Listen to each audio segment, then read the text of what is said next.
Please subscribe Tree media.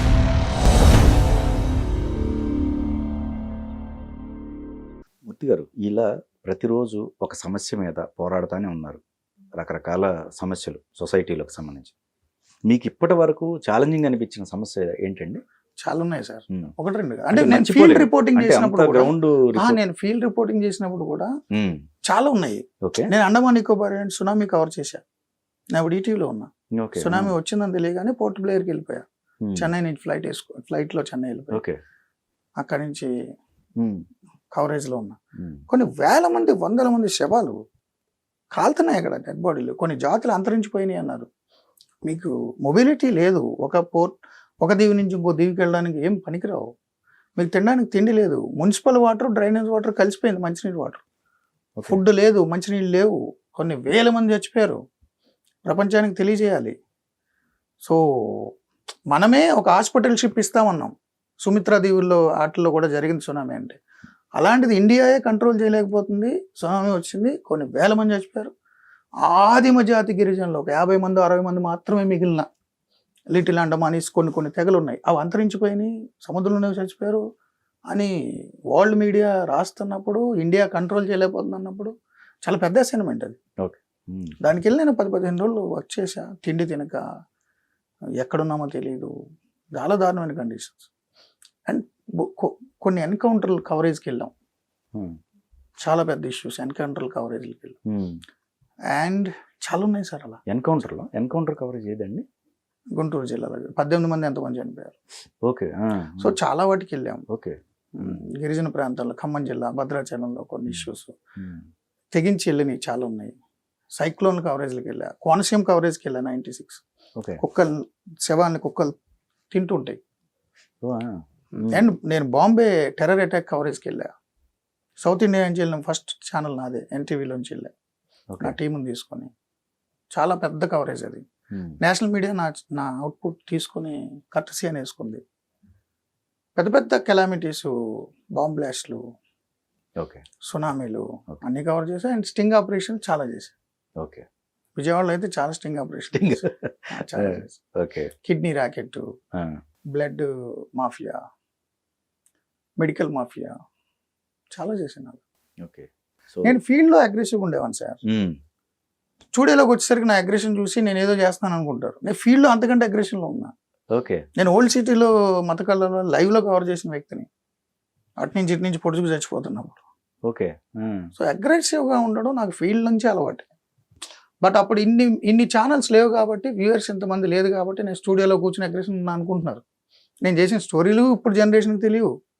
నేను తిన్న దెబ్బలు ఇప్పుడు జనరేషన్కి తెలియవు. ఓకే అప్పట్లో నేను ప్రతి అసైన్మెంట్ ఒక ఛాలెంజింగ్గా తీసుకునేవాడిని. మూర్తి గారు, పార్టీలకు అతీతంగా ఒక ప్రశ్న అండి. రాబోయే ఎలక్షన్లో ఆంధ్రప్రదేశ్, ఇటు తెలంగాణ అంటే ఎంపీకి సంబంధించినవి. సో ఓటర్స్ ఎలాంటి నాయకుడిని ఎంచుకోవాలనుకుంటున్నారు ఉంటే మంచిదండి? అంటే ఓటర్ల నిర్ణయమే ఫైనల్ అండి. నా ఇష్యూ ఏంటంటే ఓటర్లు ఓటుకే చాలా మంది వెళ్ళట్లా. ప్రాబ్లం అది. ఓకే ఇప్పుడు సినిమాలో హైలైట్ చేసే పాయింట్ అది. ఆహా, మీరు ఏ నాయకుడిని ఎంచుకోండి, నాకు అభ్యంతరం. ఏ పార్టీని ఎంచుకోండి, ఉమ్, కానీ ఎంచుకునే హక్కు నీది. నువ్వు ఓటేస్తే మాత్రమే నీ తరపున వాడు గెలుస్తాడు. వాడు నేను ఎత్తి మీద కూర్చోడానికి లేడు. వాడు నీకు సేవ చేయడానికి ఉన్నాడు. ఆ విషయం నీకు తెలియదు, వాడికి తెలియదు. వాడు దైవాంశ సంబూతుని అనుకుంటాడు, నువ్వు వాడి కింద బానిసని అనుకుంటున్నావు. ఇది రివర్స్ అంటున్నా. నువ్వు ప్రభువువి, వాడు నీ సేవకుడు. ఎగ్జాక్ట్లీ అంతే కదా. సో సేవకుణ్ణి నియమించుకునే ప్రభువు ఉమ్, అంటే యజమాని. ఉమ్, తన సేవకుని నియమించుకునే యజమాని సేవకుడికి బానిసగా మారిపోయి బానిస భావజాలంతో నువ్వు పని చేయకపోతే నేను చచ్చిపోతాను, నువ్వే ఆదుకున్నావు నన్ను అంటే ఎలా? ప్లస్ తను పని చేయడం వల్లే అవతల జీవితాలు ఉన్నాయనుకుంటే ఎలా? దీనికి బాధ్యత ఓటర్దే. ఓటరు ఓటు వేయాలి. 60% మించి యావరేజ్గా ఏ ఎన్నికల్లో పోలింగ్ జరగదు. యావరేజ్గా ఒకసారి 70 అవ్వచ్చు, 90 అవ్వచ్చు, ఒక్కొక్కసారి 98 అయిపోయి రీపోలింగ్ జరగచ్చు. అది నేను చెప్పట్లే, ఐసోలేట్గా చెప్పట్లే. జనరల్గా 1952 నుంచి ఇప్పటి వరకు ఎన్నికల్లో పోలింగ్ 60-65 నుంచి జరగలేదు. ఈ 60% బయట ఉన్నారు చూడు, ఓటు వేయని వాళ్ళు. వీళ్ళు చదువుకున్న వాళ్ళు ఎక్కువ, వీళ్ళు సొసైటీ మీద కన్సర్న్ వాళ్ళు ఎక్కువ, వీళ్ళు బుద్ధిజీవులు. కానీ ఓటుని లెక్క చేయరు. ఏముందలే ఈ రాజకీయ వ్యవస్థ. సో నేనేమంటానంటే 40 మంది చదువుకున్న వాళ్ళు ఓటు వేయకుండా పక్కకు పోయి 60 మందిలో ఒక 25 మంది ఒక పార్టీకి, ఒక 25 మంది ఒక పార్టీకి భావజాలం రీత్యా ఇక అలా ఉండిపోతారు. Hmm. ఆ నాయకుడు ఏ తప్పైనా చేయని, నాకు సంబంధం లేదు. ఏ కారణంతో చేసాడో పాపం. ఈ నాయకుడు ఎంత అవినీతినే చేయని, ఎవడు చేయట్లేదు. సో ఒక రకమైన సైకో ఫ్యాన్స్ లాగా పార్టీలకి నాయకులకి కట్టుబడిపోయి, అనకూడదు కానీ ఆ పదం, బానిస భావజాలంతో Hmm. నాయకుల పట్ల పార్టీల పట్ల ఒక పాతికిట్టు ఉండిపోతారు. ఓకే. Hmm. ఓ 10% మంది అటు ఇటు ఆలోచించి సమాజంలో ట్యాక్స్లు ఎలా ఉన్నాయి, పరిపాలన ఎలా ఉంది, లా అండ్ ఆర్డర్ ఎలా ఉంది, చదువులు నిర్ణయిస్తారు. ఏం చేసినా ఈ పాతికట్టేస్తారు, ఏం చేసినా ఈ పాతికట్టేస్తారు. ఈ 10 మందిలో అటు ఇటు టిల్ట్ అవుతున్నప్పుడు ప్రభుత్వాలు మారుతాయి. నేనేమంటానంటే 40 మంది బయట ఉన్నప్పుడు 60 మందిలో ఒక 3 పార్టీలో 4 పార్టీలో పంచుకున్నప్పుడు ఒకడికి 10, ఒకడికి 12, ఒకటి 15 అలా వచ్చినాయి అనుకో, 22, 23 ఓట్లు వచ్చినోడు అధికారంలోకి వస్తున్నాడు. నాట్ ఈవెన్ పాస్ మార్కులు 35 కదా పరీక్షలు, 100కి 35 వస్తే పాస్ అవుతావు, 60 వస్తే ఫస్ట్ క్లాస్, తర్వాత గ్రేడ్. పాస్ కూడా కానివాడు నేను రూల్ చేస్తున్నాడు అంటున్నా. రైట్. అదే మీ 100 మంది ఓటేయండి, 35 మార్కులు తెచ్చిన పాస్ అయిన పెంచుకుంటే నాకు అభ్యంతరం లే. వాడు చెడ్డోడైతే తర్వాత విషయం, నిర్ణయం నీది. అసలు పాస్ మార్కులు కూడా రానవాడు నిన్ను పాలిస్తున్నాడు. నిన్నే కాదు, నీ తర్వాత తరాలను కూడా. నువ్వు తెలుగు మీడియంలో చదవాలా, ఇంగ్లీష్ మీడియంలో చదవాలా, నువ్వేం చదవాలి, నువ్వు చదివితే ఏం ఉద్యోగం వస్తుంది నీకు, పరిశ్రమలు ఏమొస్తున్నాయి, అసలు నువ్వు పొల్యూషన్ పరిస్థితి ఏంటి, ఇండస్ట్రీస్ పరిస్థితి ఏంటి, పొల్యూషన్ లెవెల్స్ ఎంత ఉన్నాయి, దాన్ని ఎలా కంట్రోల్ చేస్తావు, నువ్వు ఏ వెహికల్ వాడాలి. ఢిల్లీలో అయితే వెహికల్ నెంబర్స్ ఉంటాయి, ఈరోజు ఈ వెహికల్ తిరగాలి, ఈరోజు ఈ వెహికల్ తిరగాలి, షెడ్యూల్ బట్టి. అంటే నువ్వు ఏ కారులో వెళ్ళాలో, ఏ బండి మీద వెళ్ళాలో కూడా నువ్వు ఎన్నుకున్నా లేదా నువ్వు ఓటేయని నీ ప్రభుత్వ వ్యవస్థ నిర్ణయిస్తుంది. ప్రజాస్వామ్యంలో, ఇప్పుడున్న డెమోక్రసీలో ప్రభుత్వాలే మీ జీవితాలు నిర్ణయిస్తాయి. ప్రజాస్వామ్యం కాని పక్షంలో ఉత్తర కొరియాలో కిమ్, రష్యాలో పుతిన్, చైనా అతను నియంతలైన ఆ భూమి మీద లా ఆఫ్ ది ల్యాండ్ వాళ్ళే. సో వాళ్ళు మూర్ఖులైతే ఆ రాజ్యం దరిద్రంగా ఉంటుంది, వాళ్ళు మంచోళ్ళైతే ఆ రాజ్యం బాగుంటుంది. అది వాడి మూర్ఖత్వం మీద, వాడి మంచితనం మీద ఉంటుంది. కానీ ప్రజాస్వామ్యంలో ప్రజల మూర్ఖత్వం మీద, ప్రజల మనస్తత్వం మీద కదా పాలకులు పనిచేసేది. సో నువ్వు కదా ఇక్కడ రాజువి, నువ్వెందుకు ఓటేయడానికి వెళ్ళవు, అది నా ఇష్యూ. ఎవరికైనా ఓటేసుకునేవ్వండి, ఓటేయడానికి వెళ్ళు. నువ్వు నీ ఓటు ద్వారా గెలిపించగలవు, నీ ఓటు ద్వారా ఓడించగలవు. లేదు ఇద్దరు నచ్చలేదా, నోటాకి వాళ్ళైనా సిగ్గుపడతారు. నేను ఏదో గెలవడం గెలిచాను కానీ నాకంటే నోటాకి ఎక్కువ ఓట్లు వచ్చినాయంటే కొంచెమైనా సిగ్గు ఉంటుంది కదా. ప్రజలకి నేను నచ్చట్లేదని మార్చుకుంటాడు కదా. ఓటు వేయమని నేను చెప్తున్నా. ఎవరు ఎన్నుకుంటారు, ఏ ప్రభుత్వాలు వస్తాయి మనం చెప్పలేం. అంజిబాబు గారు, నేను ప్రభుత్వం ఇచ్చిన రేషన్ బియ్యం తిని బతికినాను చిన్నప్పుడు. నేను పేదవాడిని, నాన్న చాలా కష్టపడ్డాడు. ఒకప్పుడు మంచి ఫ్యామిలీ, పొలాలు అవి ఉన్నాయి, సముద్రంలో కొట్టుకుపోయినాయి ఊర్లో, అందుకని బయటకు వచ్చేసారు. కష్టపడి పెరిగి మళ్ళీ సంపాదించుకున్నాడు. ఆ దశలో ఇబ్బందులు పడ్డాం, బట్ బయట ఎవరిని అడిగే పరిస్థితి లేదు. ఒక రెప్యూటెడ్ ఒక ఫ్యామిలీ, ఒకప్పుడు బాగా బతికిన ఫ్యామిలీ, ఎవరిని అప్పు చేయలేం.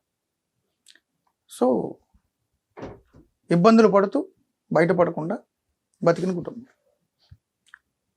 తర్వాత స్వశక్తితో ఆయన ఎదిగాడు, 4 పిల్లల్ని డిగ్రీలు చదివించాడు, హ్యాపీ. సో నేను వెల్ఫేర్ స్కీమ్స్, ప్రభుత్వం ఇచ్చిన రేషన్ తిన్నవాడిని, ప్రభుత్వ పాఠశాలల్లో కాలేజీల్లో చదువుకున్నాను. నేను ఆ రోజు నాకు చాప ఇచ్చారు, తిన్నాను, ఆకలి నిండుకున్నా, వాళ్ళ కూడా ఇచ్చారు, పట్టుకుంటున్నా, ఇక నాకు ఎవడు ఇవ్వక్కర్లే. ఈ బ్యాలెన్స్ ఉండాలి ప్రభుత్వాలు. ఓకే. నేను వెల్ఫేర్ స్కీమ్స్ ఉపయోగించుకున్న వ్యక్తిని, ఎడ్యుకేషన్, హెల్త్ డెవలప్మెంట్ ప్రాసెస్ అనుభవించిన వ్యక్తి. సో ప్రభుత్వాలు వెల్ఫేర్ ఇస్తే వద్దని నేను అన్నాను. ప్రభుత్వాలు ఎడ్యుకేషన్ అండ్ హెల్త్ నెగ్లెక్ట్ చేస్తే తప్పంట. ఓకే. సో డెవలప్మెంట్ ఉండాలి, వెల్ఫేర్ ఉండాలి. ఇవన్నీ ప్రజలు వాళ్ళకి వాళ్ళు ఆలోచించుకోవాలి, మనమే ఇన్ఫ్లుయెన్స్ చేయలేం. ఎవరినైనా ఎన్నుకోనివ్వండి, అసలు ఎన్నుకోమనండి, అందరిని ఎన్నుకోమనండి, ఎవరినైనా ఎన్నుకోమనండి, నాకు అభ్యంతరం లేదు. రాజకీయ పార్టీలతో, వ్యక్తులతో నాకేం వ్యక్తిగత ద్వేష లేవు, వ్యక్తిగత అభిమానాలు లేవు. రైట్. అది మీరు అన్నట్టు ఇప్పుడు విద్యా వైద్యం అనేది ప్రాథమిక హక్కు. అంతే కదండి. అది ఇప్పుడు మీరేనా నేనేనా చదువుకున్నాం కాబట్టి మన సంపాదన మనం తెచ్చుకుంటున్నాం. సరైన హెల్త్ సిస్టమ్ లేకపోతే ఎన్ని కుటుంబాల్లో సామాజిక విషాదం వస్తుందని మనం కరోనా టైంలో చూసాం. అవును. ప్రపంచవ్యాప్తంగా. అవును. ప్రపంచవ్యాప్తంగా ఎగ్జాక్ట్లీ. ఒక కుటుంబానికి ఒక 2 పిల్లలు ఉంటే, భార్య ఉంటే, అతని సంపాదన మీద ఆధారపడి ఆ కుటుంబం ఫ్యూచర్ ప్లాన్ చేసుకున్నప్పుడు బయటికి వెళ్ళిన వ్యక్తి ఇంటికి శవంగా వస్తే ఆ కుటుంబంలో జరిగే విషాదం కనీసం 40-50 ఏళ్ళు ఉంటుంది. మామూలు విషాదం కాదు. వాళ్ళ చదువులు మారిపోతాయి. కరెక్ట్. వాడు అంతకుముందు చదువుకున్న స్కూల్ మానేసి మామూలుగా వచ్చేయాలి. ఆమె జీవితం ఊహించలేం. ఎమోషనల్గా, ఫినాన్షియల్గా, బంధువుల దగ్గర రకరకాల ఈక్వేషన్స్ ఉంటాయండి. సో హెల్త్ అనేది చాలా ఇంపార్టెంట్. ఎడ్యుకేషన్ చాలా ఇంపార్టెంట్. సో ప్రభుత్వాల బాధ్యత. అయినా వెల్ఫేర్ అంటే మన దేశమే వెల్ఫేర్ స్టేట్ అండి. సంక్షేమ రాజ్యం రాజ్యాంగంలో ఆది సూత్రాల్లో రాసుకున్నాం. ప్రజలందరినీ ఆ స్థాయికి తేవాలి. ఇప్పుడు నాన్నగారి ఆస్తులు ఏమన్నా ఉన్నాయనుకోండి, మీకు ఇయటంలో తప్పలేదు, కానీ అవి కూడా మీరు వద్దనుకున్నా. ఎనీ రీజన్ అండి? నా కాళ్ళ మీద నేను బతుకుతున్నా. ఓకే. కన్నారు, కష్టపడ్డారు, చాలా కష్టపడి చదివించారు. చదివించింది అది నా సంపాదన నాది కదా. ఎంతమంది అండి మూర్తి గారు మీరు? నలుగురు. అక్క, అన్నయ్య, నేను, చెల్లి. ఓహో, ఓకే. సో సిబ్లింగ్స్ తీసుకుంటారు. నా ఫిలాసఫీ నాకు వద్దు అంతే. ఓకే. దీనికి కూడా ఇప్పుడు పుచ్చలపల్లి సుందరి గారు ఉన్నారండి. ఆయన నేను పుట్టడానికి ముందే నా పేరు ముందున్న పొలం, నా పేరు అనుకున్న కులం నాకు వద్దని వదిలేశాడు సమాజం కోసం. 100,000 ఎకరాలు సమాజానికి, పార్టీకి ఇచ్చేసాడు. వెనకాలన్న తోక ఉంటుంది కదా పేరులో, తీసేసాడు.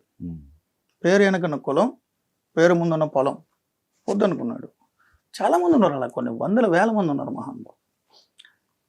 ఏదో ఇన్స్పిరేషను ఏదో మనకి ఎందుకు అంతే. ఓకే. ఓకే. సుందరయ్య గారు కొన్ని 1,000 ఎకరాలు ఇచ్చాడు పార్టీకి, సమాజానికి. పిల్లలు కూడా వద్దనుకున్నాడు. చాలా మంది ఉన్నారు అలా. అలాంటి అన్ని పార్టీల్లో ఉన్నారు. అన్ని పార్టీ